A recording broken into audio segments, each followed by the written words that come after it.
So right now, I'm going to bring up Kathey Grodi, retired CPA and reverse mortgage specialist. All right. I need Irina and yourself, Marcus, turn the camera on. I need to give you a gift, Irina and yourself, for your anniversary. Oh. And that's from the group. Now, here's a lady, she comes in a couple of Tuesdays ago just to tell me what she does and learn more about green. I've been here for, 2 hours. Yeah. I couldn't get you out. I mean, I want to stop talking. And she goes out and she gets us, Steve and I, she mails us two $50, I don't know how much they are. Yeah. Little Starbucks card. Now you see, that is proper networking.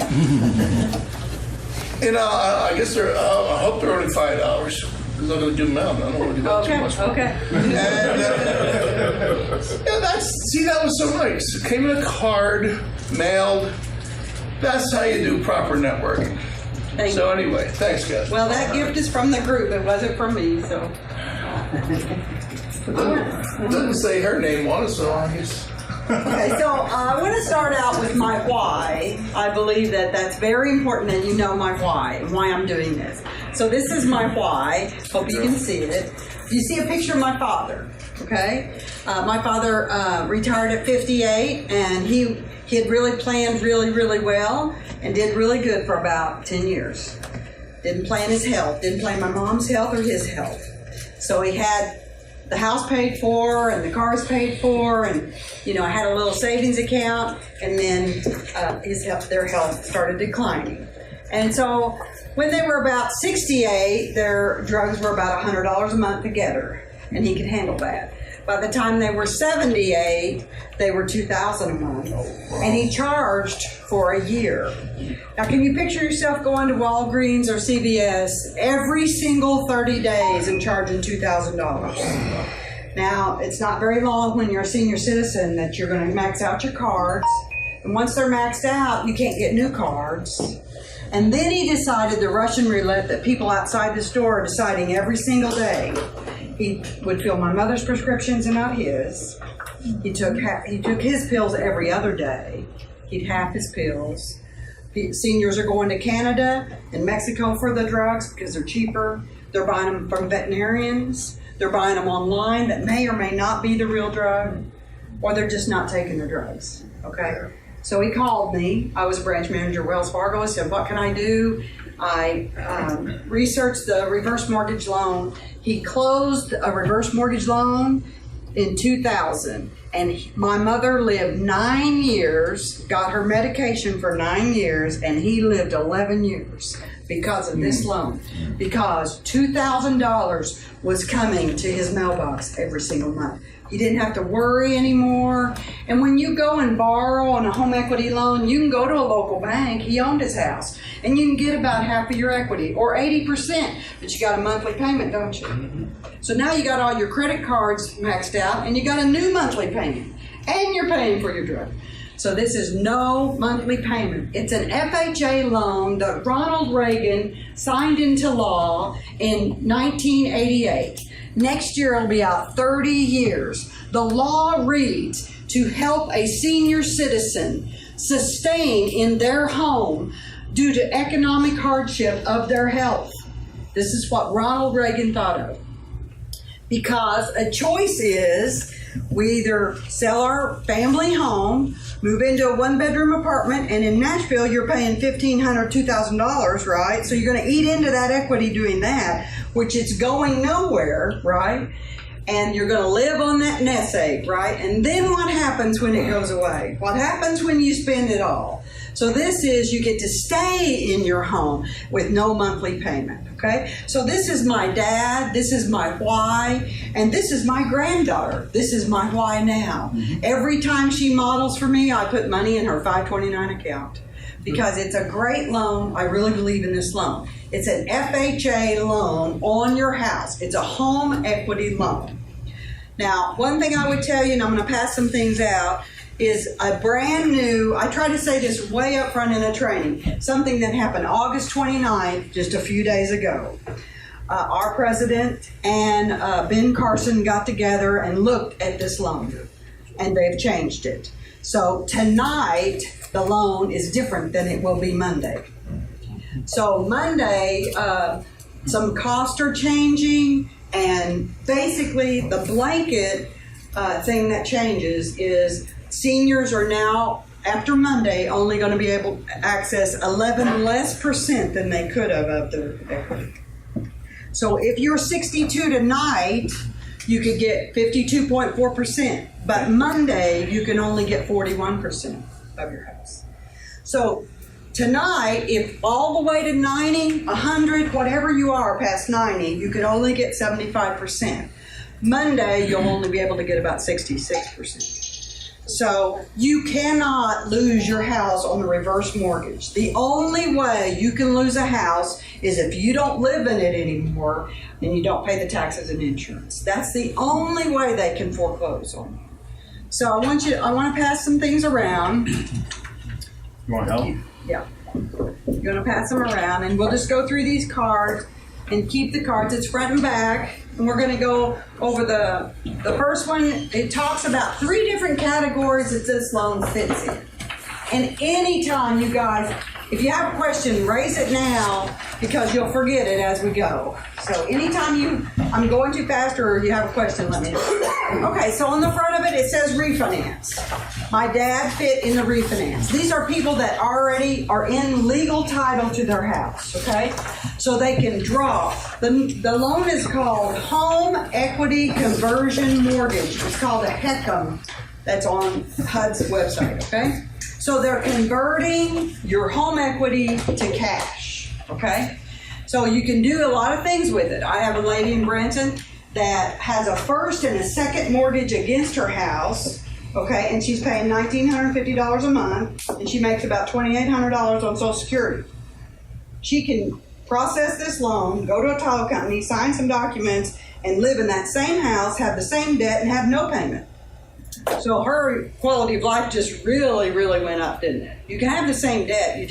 I can pay a first and a second off. There's a lot of people that think you have to own your house outright to get a reverse, and you don't. I can pay off loans against your house so that you can get rid of your house payment. So some of the things is to extinguish the current debt on the house. Another thing is if you wanted to buy an RV, an $80,000 RV, and the payment on an $80,000, what is that? And this is a way to go get the $80,000, buy the RV, and have no payment. You want to buy a second home in Gulf Shores, Alabama. You don't want a payment on the home you live in or the home in Gulf Shores. This is a way to do it. Okay, you can buy a second home.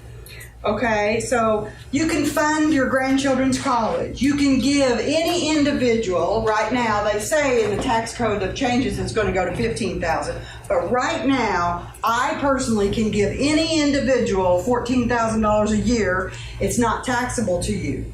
So you can gift to your children. So if your children are married and have 2 kids, you can give 4 times $14,000 to them out of your equity. If you want to see them live it. Like if you want, instead of waiting till you die to help them, why not help them now? Why not buy the car now or help them with their bills now, okay? Pay off their student loan, whatever you can do. So that's the refinance area. You're already in your house. Everything is based on the appraised value, okay? Everything. So it doesn't really matter. So you may be upside down. You may not. A lot of baby boomers in the sandwich generation cannot get a reverse mortgage. I might talk to 100 people in 30 days, and 10 of them are either old enough or have the right amount of equity, and about 9 of those, for some other reason, can't get the loan. So it's a very hard loan. The loan isn't hard. It's just my baby boomer sandwich generation. I paid for my mother and helped her. She had Alzheimer's for 10 years. Okay, so what happened to my 401k while I was doing that, taking off work, okay? Then my daughter doesn't have 1 nickel of student loan. I took it all. So we're sandwiched like this, and in 2008, we lost our 401k down to like this because we were living. So we don't have the equity. My parents didn't buy their first house unless they had 20% down. Their parents bought them the land or gave them the 20%, or they saved it up, right? They didn't buy. We didn't have the VA loan when my dad was 21 years old, okay? But when I came on, when baby boomers came on, first we had FHA and VA, then we had the USDA, then we have 80-10-10 during the big mortgage area. 80-20, you know, none of us put any money down, hardly. Because we didn't have to. There was a way to do it, see? So when I find someone my age, they typically don't have 60% equity in their house. That's why they can't get the reverse, okay? The wonderful part is I'm standing in Davidson County and Williamson County, right? So guess what happens? They buy a house, 4 years later, they got 50% equity in Williamson County. So we are appreciating, the documented appreciation is 7.6% a year. And we know that in a lot of areas, I bought a house 2 years ago, it's worth 25% more. It's already went up. I have 25% equity in my house right now, and I put 0. Okay, so if you're in this area, it's a great loan for you because a lot of that is appreciation. It isn't the money you put down. It's the difference between what you owe and what your house is worth, how it appreciates. So purchase, this is the most important area for tonight. The easiest way to remember this, what you can do on a purchase, is you can buy twice the house or pay half the money. So we got mom and dad in Chicago, all their kids live in Nashville, they sell out in Chicago, they cash out at their title company, they make $500,000. They come to a realtor, they come to Stephanie and they say, I want a house downtown Franklin, 4-bedroom, 2-bath, 1 street away from downtown, 5 years old. And I got $500,000. Yeah. But if you have $1 million, do you think they have a chance? No.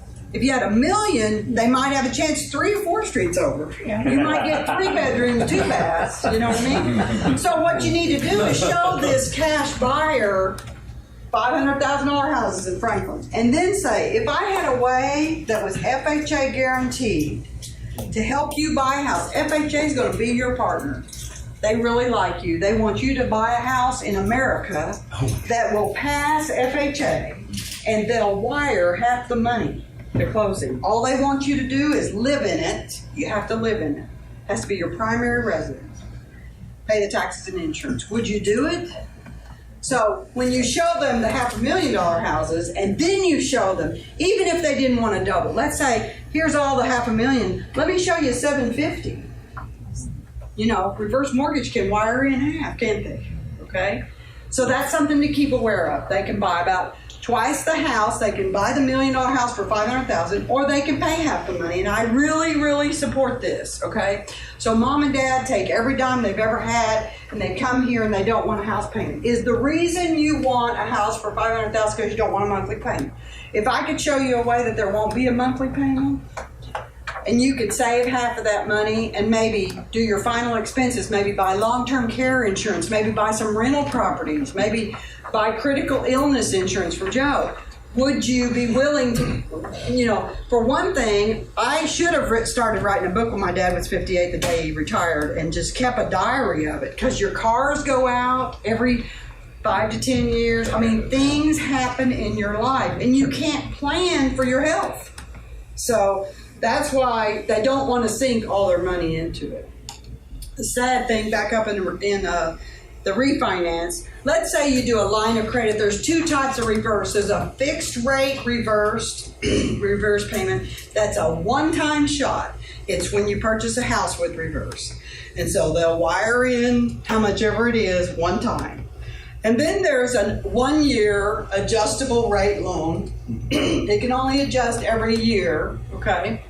And it has a line of credit that grows. So your interest rate tonight is 4.4%, but the line of credit grows at 5.01%, higher than your interest rate. And you only pay interest on your outstanding balance. So if you have a $100,000 line in 13 months, you got a $105,000 line. There's not a line of credit in America that grows at an interest rate.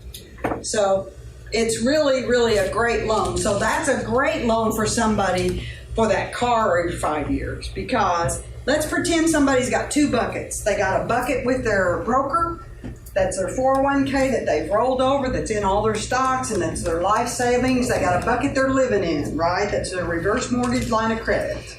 Okay, this bucket, I have documentation from a certified financial planner. When his borrower called him and said, my car went out, I looked at cars, I need 40 grand. Guess how much money he had to pull out of this bucket? $70,000. 30 of it, guess where it went? Tax. Yeah. Guess what happens to your Social Security and everything else when you get a 1099 with $70,000 on it? Now it blows up everything on your tax return, doesn't it? Yeah. Here's a bucket over here that you could take 40, exactly what the car costs, right? It's part of your equity. You get nothing for your taxes. It doesn't even show up on your taxes. It's your equity in your house. So then everything else you do is, it doesn't make everything else taxable. And so it's like you save a whole lot of money. I just don't understand why more certified financial planners aren't telling their people they don't have to draw out so much of their snowball to buy certain things, because they're having to draw the tax out to cover the tax. And that's when we get down here to this bottom line. If I could show you a way, if you come into contact with anyone that's talking about drawing Social Security, okay, hold, okay? If we could show them a way, we could go online and figure out how much they'll get every month. When they're 62, they're going to get the lowest amount they'll get, right?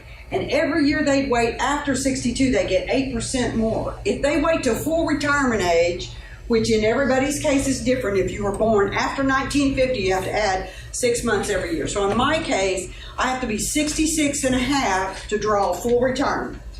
Then I get about 32% more than I did at 62, right? But if I wait to 70, because they got a carrot, they don't have enough people working.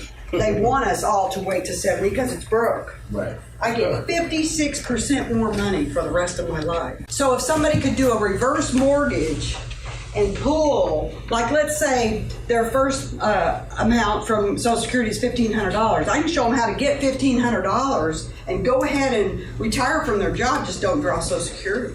Even if I get them to wait 1 year, I got to make 100% than they got the other years, right? And then there's some other things about reducing your monthly expenses. In my husband's case, I have an Excel spreadsheet. A CPA always has an Excel spreadsheet on his I got an Excel spreadsheet on our marriage almost. So if I could I got an Excel spreadsheet and I know we can make it. If I could get rid of that house payment line, we're on the road. We could travel. We could do some things. If I can't get rid of the house, we're sitting in this house watching TV. Okay? So that just gives you all a lot of alternatives, okay? On the back is some rules that I don't want you to forget, okay? One of them has to be 62, okay? About 4 years ago, both of them had to be 62. From 1988 to 4 years ago was 2013. They both had to be 62. Now only one of them. So a 70-year-old can be married to a 58-year-old and they can get a reverse mortgage. That's a great planning tool, if you ask me. Okay? So both of them, one of them has to be 62. Now, another thing that HUD is in charge of this loan, and they're trying to make it less foreclosures. Shore up this loan for the good apples, right? And so before, about 4 years ago, it didn't matter what you had to pay your taxes and insurance. Didn't matter what your credit score is. Still doesn't matter what your credit score is. Still doesn't matter what your debt to income is. But it does matter, do you have enough residual income to pay your taxes and insurance? So if mom and dad are in $1 million home and their taxes and insurance are $30,000 and they're living on $24,000 Social Security, that doesn't make a lot of sense to keep them in that home, does it? Because they don't even have enough residual money to pay their taxes and insurance without drawing on the reverse, okay? So they have to pass a residual, And we don't care about credit score, we don't care about debt to income. What we do care about is credit activity, because that's been some of the people that got foreclosed. If they couldn't manage their bills, if they couldn't pay payments on time, they're probably not going to pay their taxes and insurance on time. Therefore, the county might take their house because of tax. And so there was a lot of foreclosures because of that. So we're going to look at how do they manage their credit? You know, what have they done? Have they had a bankruptcy in the last 24 months? Have they had something happen in the last 24 months? Okay, what is eligible? This is key. FHA, okay? If it'll pass FHA, you can do a reversal. There's 95%, maybe 97% of the condos in Davidson and Williamson County that are not FHA approved. They have let it expire. The COAs have let it expire. I had a COA tell one of my borrowers if he would pay her $800, she'd reapply to FHA because she let it expire. When they build them, the builder gets the FHA approval and the VA approval because they want to market to everybody, right? And then we get the COA in there and they let it expire. And then it's not as marketable. Even don't care about reverse, it's not as marketable for them to sell it. They can't sell it FHA or VA. So that's a sad thing. So if it's a condominium, a legal condominium, we need to check HUD.gov and make sure it's still not expired. If it's a legal townhome, I can do it. If it's a legal duplex, I can do it. If it's a single family dwelling standing by itself, I can do it if it will pass FHA. Okay, and I'll tell you some things that'll make it not pass FHA. Okay, a lot of myths are, I signed my house over, I don't own the house anymore. When I die, the bank owns my house. That's not true.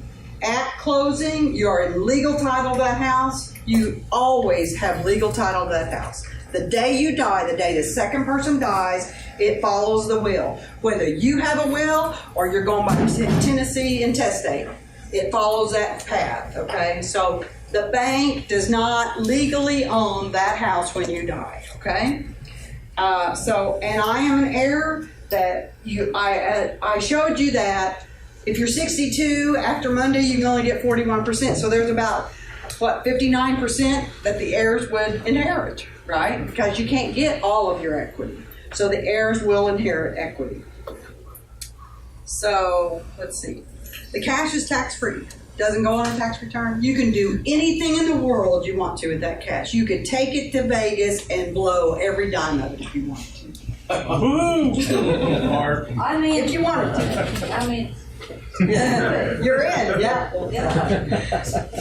So, legal ownership, it's a non-recourse loan. This is the last part that's kind of a heavy-duty clause that a lot of people don't tell people about because it's heavy-duty. Okay, let's say the two people are alive. They moved from Chicago here, and they are alive. And they've had a reverse 5 years, and they just want to go back to Chicago. They can sell that house at any time. Now, let's say the market filled it. Let's say when they got here, their house was worth $1 million, and now it's worth $400,000, and their balance is $575. They'll short sell it. They'll let them put it on the market and pay all costs, realtor costs, everything, the normal costs. They won't make them for sale by owner or whatever. So whatever the proceeds, let's say the proceeds of that sale is $375 and they owe $575. They'll basically take the proceeds and short sell it to them and let them be done with the loan. And it's not a forgiveness of debt on their taxes. It's the only loan in America that's not a forgiveness of debt on their taxes. Okay? So a lot of heirs will say, but they lost all their equity. The market lost their equity, not the reverse. Okay? So they're insulated. So when they do their appraisal, if it's worth $1 million, they should never have to worry. We'll never do another appraisal as long as they live in that house, right? But they should never have to worry if the market goes down, okay? Because they're insulated, aren't they? Because they can short sell it back and not hurt their credit, right? Okay? But if the market goes up, they are the only ones that get it. We don't share in the appreciation, okay? So I think that's there is no loan insulating against the market, okay? And back on the front, that's one of the things I forgot to tell you. You got your bucket here that you're gonna buy your car maybe, and you got your bucket here. Well, the market's way, way up. Buy it from that bucket, right? I bought Amazon stock and it's way up. Buy it from there. Now the market's way, way down. Get it from here. You can time the market. You can decide which bucket you want to take it out of. And if it's down, you won't want to take it out of those stocks. Okay, so that's another thing about timing the market. But it's also a non-recourse for heirs. And many heirs do not know this. The whole state of California, no one's telling them this. Mom and dad, $1 million house, $500,000 loan. Now the balance is $575 and the second one died. There's 6 heirs. The house is worth $375. None of them want to pay $575. So they let the bank have it because they think they have to let the bank have it. The day of the appraisal, the day of death, or when one of the heirs wants to buy it, they only have to pay 95% of the current appraised value. They'll short sell it to an heir. Only to an heir. They won't sell it to the general market for that. But I think that's wonderful. If you want to keep that house, if it's mom and dad's family house, you can keep it in the family. And you don't have to pay the loan balance off. So many heirs do not know that. That's about it. That's my that is awesome. Wow. Stay right there, 'cause I know there's going to be a lot of questions. Yeah, questions. I guess the question I had was like for the heirs, like for example, if you got a person that's like 80-some years old, they're living in a house, the house is free and clear, Yes, and the wife is already deceased, he's the only one there, yes, and he does a reverse mortgage. yes. Now, once he passes, there's no, I guess, he leaves a will for certain individuals to get the house. And that house, I guess, the bank called that person up after that person's deceased and says, hey, you owe us XYZ dollars. So I guess what I wanted to know was, like, what happens? What's the process? What's the process? Reason why I'm asking because Very good question. Reason why I'm asking because my granddad did a reverse mortgage, and his wife passed. And after he did the reverse mortgage, we ended up losing the house in the family. But the person he, I guess, willed it to the person supposed to have it, they was calling, I guess, my mom or whatever, saying, hey, there's a balance of like $90,000 that we have to pay. Sure. So I was just trying to figure out how would that work if that person, once they're deceased, how could the next person come in and say, hey, the house was free and clear, we want to keep this in our family. And I got it. Okay. I guess, I don't know, what I do. Okay, for 17 years I put a rule into place, and I've never broken this rule. I will not do a reverse mortgage without meeting the heir, the executor, or the attorney. And I've had the same cell phone number that forwards now to a Tennessee number for 20 years. So they all have my number, and I say, when the second one dies, call me. Okay, so they're going to call me, and I've gotten a lot of these calls over 17 years.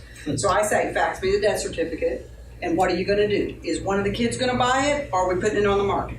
If they say one of the kids going to buy it, I do forward loans. I'm going to start a loan that night, and it'll take me about 30 days. But I'm going to contact the company and say, an heir is going to buy it. It's all communication with the company. Okay, it's all communication. This is what's going to happen.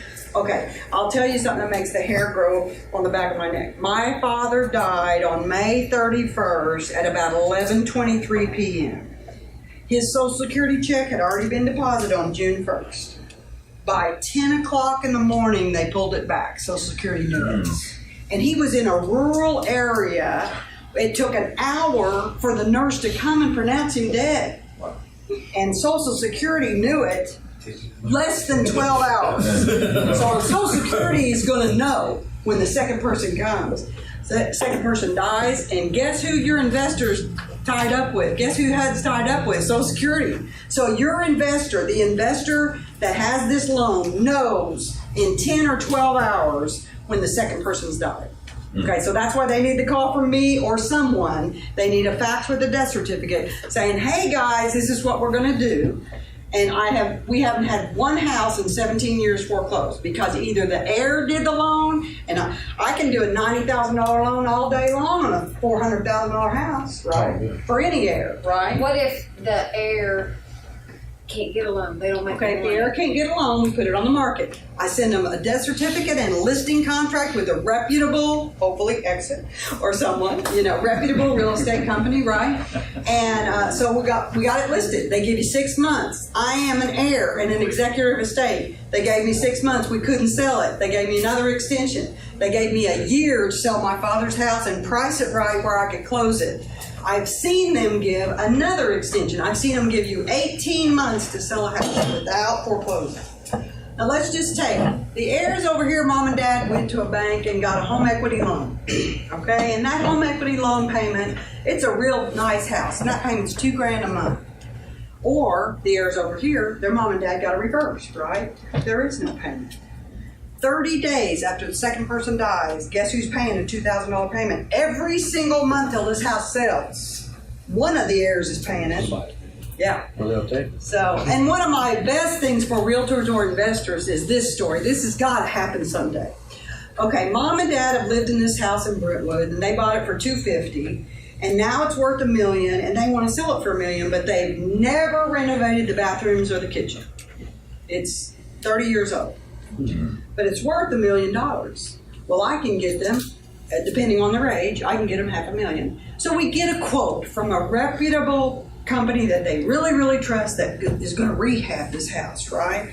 They're going to do the kitchen, bath, they're going to make it beautiful.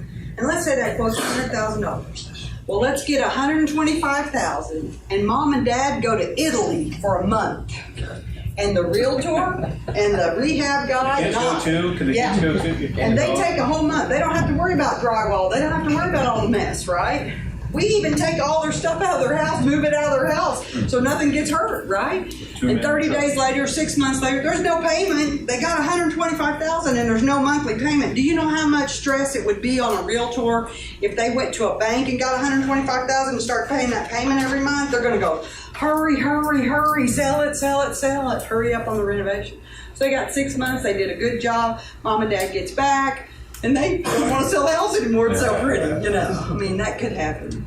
Or if they do, That's my dream they thing. sell it that $1 million because it's been updated. Now they can sell it for $1.5 million. And then they pay off that $125,000. Right. Wow. Rehabbers happy too. They don't have to put up with people being there. I would guess, that's a good question. I would guess 2 years, but I wouldn't. How many years do they have to not pay their taxes? Because they're checking the tax rolls just like they are Social Security. I was going to say, I know, Steve, I don't know whether you have, but I bought a lot of reverse mortgages foreclosures. Yeah, Yeah, they because they didn't pay their taxes. usually it's I don't know. after they pass away. I have seen situations when they still lived in it that they foreclosed. It's very, very difficult. Well, what happens because the predatory lending laws are really, really hard. Well, if they're alive. you mentioned something. We do see them a lot at auctions, and they come up really cheap. Sure. And what happens is, I think a lot of times the heirs don't realize that there's equity in the home. Sure. Or there may not be heirs. And the heirs don't realize that Yeah. they can buy it cheaper than the market can buy it. But they do come quite often to the courthouse steps. Yeah. Yeah, as long as they qualify for the loan. As long as they're paid loan. I guess kind of piggyback what I was talking about earlier, like with the reverse mortgage. Because we thought that granddad was 82, so we thought that maybe he was taken advantage of. Yes, sir. Because of his age, because he did Yes, sir. suffer from dementia to a Yes, sir. certain degree. Yes, sir. So I guess once they found out how much the person who originated the loan or whatever might be the case, I guess our quarrel at that time was the fact of the sentimental value that the house had to us that we wanted to try to keep in the family. So at the time, I kind of came in on the tail end of it because I was working on the good myself, but still, I guess what we was looking at as far as the heirs, since he had willed it to a certain individual and that person didn't qualify, I think at that time no one else could come in. Any heir can buy it, Any even heir. if they're not the one that's willed. Any heir can buy it. I- Any related person to the person died. Okay, because I guess at Yeah. that time, we was having struggle, because I was trying to buy it myself. Sure. And they told me I couldn't buy it. So Well, the market can buy it. Anybody can buy it. You can put it on the market and sell it to anybody. Now, if and that's what we were trying to you're refrain from selling it. if you're Sure. if you're an heir at law, you're still going to have, depending on whether or not either the executor of the will or if they die intestate, the rest of the heirs at law are going to have to agree to sell it. Sure. The one that she You have to left buy it them out. Yeah, would Yeah. have to. Yeah. That's very, very true. Since it's an FHA loan, could it be assumed by one of the heirs? The reverse cannot be assumed. I didn't say that. Yeah. Just start paying An payments. FHA loan has Start an paying assumption. Qualifying. Now, I know most FHA does. Yeah, yeah. They don't It'd have have to be, if they weren't You don't have to 62, do the much heir could qualifying get either. one. Right. I don't know what it is now. It used to be a cat food next. Larry Cox, you gotta have something. You're our resident mortgage. Tell me again how you buy the $1 million house with the $500,000 cash You like from some Chicago. sounds good. Oh, okay. Yeah, you literally Well, lost it. today, if you're 62, tonight, if you're 62, you can get a loan, a reverse mortgage for 52.4% of the appraised value. Okay. So about 2.4 is your closing cost. I got you. And 50% is your reverse mortgage. They're Gotcha. going to wire that Okay. money in, and you bring the other 50%. You bring the difference. Okay. But Monday, you can only get a 41%. What if they started tomorrow? There's no, closed yet. I just had somebody call me about noon, a little after noon, and wanted to start a loan. And the mechanics of one thing I want to tell the gentleman is you cannot get a reverse mortgage unless you have a third-party counseling that has nothing to do with the deal, and you pass the counseling. And the way you pass that counseling, a lot of it is, do you understand the loan? Do you know there's a fixed rate and an adjustable line of credit? No. Do you understand the mechanics? But also, they're asking you a question about 4 different ways to see if you have dementia, to see if you are understanding what you're doing. So you can't get that certificate without a third-party counselor that will make no money on this loan. So what you just said, what's happening is, when you're buying that house, if you're an elderly or retired or whatever your reasoning is, you can, just like you said, and it's going to be 41%, but you would bring 59% of your own cash. Right. You'd borrow 41%, but you have no payment. Right. Now what happens is there's an interest rate that accrues. 4.4% accrued. Yes, it accrues, and then there's no recourse to you personally. You have to maintain the property, pay your taxes and insurance, but essentially you could do the exact same thing and eliminate a payment if you have that equity. Absolutely. Or you can structure it in context or in conjunction with your financial advisor, whoever, in a manner to actually pull money out each month, and that's what a lot of people do. As my father did. Yeah, they structure. And so where I was going with this, do you have recommended financial advisors for people to go to, or I didn't know if somebody, financial planners, anyone that works with you on this? I do. I On have this front. probably 20, 30 of them that are doing, that are advising. Okay. I didn't know. I'm sure some of them know how to use, the tool, but And even if one financial advisor was telling me, well, everybody I work with is affluent. They don't need this loan. Mm-hmm. I said, well, let me talk to you about that guy. Okay, this guy has $5 million with you, and he has 10 grand coming in every month, and he owns his house. Right? Where can he get a line of credit that grows at 5.01%? That's market proof. and just like you said, it accrues at that rate, but your line actually And he increases. just looked at me like, pardon me. All right. Well, I'll tell you. Anything else you want to know, you're going to have to join Green because her time is up here. Yeah. And anybody who gets something to her, they got to make me an heir of their property. Thank you very much.